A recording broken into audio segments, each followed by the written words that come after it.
My husband, male 22, and I, female 22, have been together for about 6 years. When we were just dating, he would bring his little brother, Jacob, now 21, to my family's parties. Jacob would always bring his girlfriend, Katie, to these family parties as well.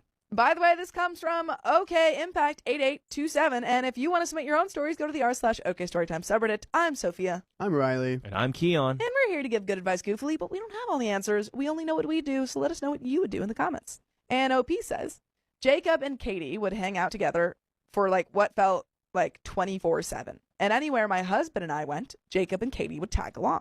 My family got to know Katie and built a good relationship with her. From an outsider's perspective, Jacob and Katie had a great relationship. Aww. He even gave her a promise ring after 2 years of being together. Oh, cute. Fast forward to a few months after Jacob graduated from technical school.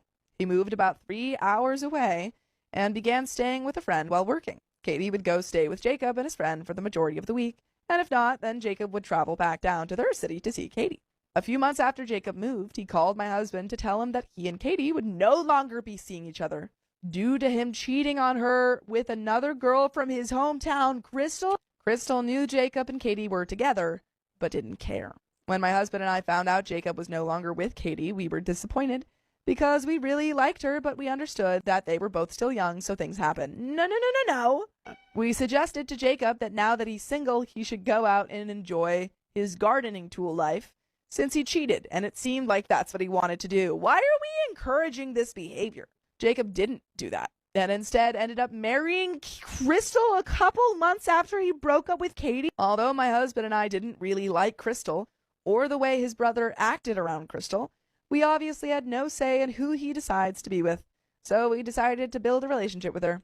On my husband's and my first visit home after 2 years, we decided to rent an Airbnb and have a cookout with both of our families. Prior to this cookout, my family had only met Crystal once. So my mom, Crystal, and I were in one of the bedrooms trying to put the babies to sleep, and my mom, who had been drinking, said to Crystal, Katie, you gotta use this as practice for when you and Jacob have a baby. Crystal responded with, oh, that won't be anytime soon, and then she exited the room. When she exited the room, I looked at my mom and said, seriously? You just called her Katie. Like I said, my mom had been drinking, and this was only her second time meeting Crystal versus Katie, who she had known for 2 years. That's an honest mistake. Since Crystal didn't mention anything about being called Katie, we were hoping maybe she didn't hear what my mom said. I went and knocked on Crystal and Jacob's door to apologize, and when Jacob opened the door and I apologized, he seemed confused as to what I was talking about. So I made up an excuse and went back to talk to my husband about what happened. The following day, I was able to catch Jacob alone, and I asked him whether or not Crystal heard my mom.